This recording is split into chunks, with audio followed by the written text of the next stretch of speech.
You were born broken, you were born guilty, you inherited Adam's sin before you drew your first breath. Your church calls this original sin. One man wrote this doctrine, his name was Augustine. His own life tells a different story. Augustine of Hippo, born 354 AD in North Africa, brilliant, restless, one of the most intelligent human beings in the ancient world. His mother Monica was a devoted Christian. His father Patricius was pagan. He inherited both. 370 AD. Augustine was 16. His father scraped together money to send him to school in Carthage. He arrived in the city and within months had taken a concubine. He was 17 years old. She would be with him for 15 years. Comment right now before we go further. Did your church ever teach you that Augustine had a concubine for 15 years before writing your doctrine of sin? Yes or no in the comments. I want to know how many people were never told. Her name is never recorded. Augustine calls her simply my concubine in the Confessions. She gave him 15 years of her life. She bore his son. He never named her. Your church never named her. She deserves to be acknowledged. Adeodatus, Augustine's son, born around 372 AD. Augustine writes about him in the Confessions with genuine love and genuine pride. He calls him remarkably gifted. He describes their intellectual conversations. He loved his son. That is documented and clear. Hold that. He loved his son. He documented it. He called him remarkably gifted, and then he sent the boy's mother away because his own mother arranged a better marriage.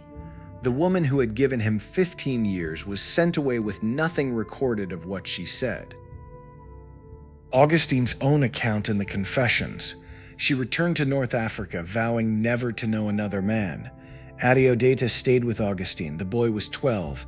His mother was sent away. Augustine was already looking for her replacement. He could not wait 2 years for the arranged marriage. He immediately took another mistress. This is from the Confessions, his own words. He writes that his wound from losing his concubine was not healed but burning and festering. Then he took another woman anyway. Then Augustine converted to Christianity. 386 AD. He was 32. He abandoned the second mistress. He embraced celibacy. He was baptized by Ambrose of Milan. He became a priest, then a bishop. The biography was becoming Theology. Elaine Pagels, Harvard scholar. Adam, Eve, and the Serpent, 1988. Her thesis, Augustine's doctrine of original sin was not the universal early Christian position. It was a minority view that Augustine's genius and political influence imposed on Western Christianity. Pause right here and comment. Do you believe Augustine's personal biography influenced his theology of sin, or do you think a man can write objective theology regardless of his own life? Both sides in the comments. This is the real question. The doctrine of original sin before Augustine. Justin Martyr, humans have free will. Origen, sin is a choice, not an inheritance. Pelagius, humans can choose good without divine grace. Augustine attacked all of them. His position won. Augustine's theology of sex. Before the fall, no sexual desire. Adam and Eve reproduced by act of will like moving a hand. After the fall, desire became uncontrollable. Every act of sex transmits original sin. Your church's discomfort with sexuality begins here. Augustine writes in the Confessions, "Lord, make me chaste, but not yet." His own words. He documents his inability to stop. He documents his desire to stop and his failure to stop. Then he systematized that personal struggle into universal human theology. The question Elaine Pagels asks, did Augustine's personal struggle with sexual desire shape his theology that sexual desire is the vehicle of original sin? Is the doctrine of original sin partly a man theologizing his own biography? Here is what I find genuinely important about this. Augustine was not a hypocrite in the simple sense. He genuinely struggled. He documented the struggle honestly. What he did was take his personal struggle and make it universal. He said, "This is not just my problem. This is the human condition." And your church believed him. Adeodatus died young. Approximately 389 AD, he was 17. Augustine records it briefly in the Confessions. The son he loved, the son he kept when he sent the mother away. Gone at 17, Augustine outlived him by 40 years. Augustine became Bishop of Hippo in 395 AD. He would serve for 35 years. In those 35 years, he wrote the theology that shaped Western Christianity more than any other single human being except Paul. Original sin, predestination, grace, the just war, all Augustine. Your doctrine of original sin, your doctrine of predestination, your understanding of grace, your church's framework for thinking about sex and desire, all largely Augustine, all shaped by a man who documented his own inability to control his sexual desire. The strongest conservative response. Augustine's theology was validated by Scripture and by the church councils that accepted it.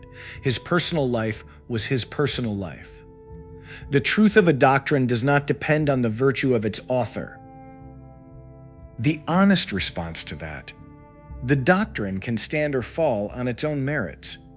But knowing the biography changes how we ask the question, was Augustine discovering truth, or was he theologizing his own experience and calling it universal? Both deserve to be asked. Before you leave, tag someone who needs to know Augustine's full story, and tell me, does knowing his biography change how you hold the doctrine of original sin, or does the doctrine stand on its own regardless? I am reading every single response. The unnamed concubine, 15 years, one son, sent away at Augustine's mother's insistence. Augustine writes about losing her as having his heart ripped out. Then he took another woman immediately. She is never named. Your church never named her. What does it mean that your church's entire framework for thinking about sin and desire was built by a man whose own confessions document his repeated failure to live by what he was about to write? It means the theology is honest. It was written from the inside. The next video. Your church was built on blood and a mother who never knew the full truth, Helena, Constantine's mother. She built the Church of the Holy Sepulchre, the holiest site in Christianity, built the year her son executed his own family. Augustine died in 430 AD. The Vandals were besieging Hippo. His city was falling. He was 75 years old. He died before the walls were breached. The theology survived, the city fell, the doctrine outlasted everything he loved and everything he built. What I believe matters most about Augustine is this: he was honest. The Confessions is one of the most honest documents in human history, a man writing his own failure into the historical record. Your church gave you his doctrine. It should have given you his honesty too. Your church built its theology of sin on Augustine. Augustine built his theology of sin on his own biography, the unnamed concubine, Adeodatus, the second mistress, the 15 years of documented inability. The doctrine came from somewhere, now you know where. Augustine of Hippo, 354 to 430 AD. The most influential theologian in Western Christianity. His Confessions, the most honest autobiography in the ancient world. His doctrine, the most consequential in Western Christianity. His biography, yours now, complete. Your church built its entire theology of sex and sin on a man who couldn't control his own. Now you know his name, his son's name, the woman he never named, the biography beneath the doctrine, all of it yours, complete. He wrote, "Our heart is restless until it finds its rest in thee," his most famous line, written by a man who spent 15 years in restlessness before he found what he was looking for. The line is more honest than your church ever told you it was. The doctrine is yours to examine. The biography is yours to know. The confessions is yours to read. Your church built its theology of sin on this man. Now you have the complete man. What you do with him belongs entirely to you.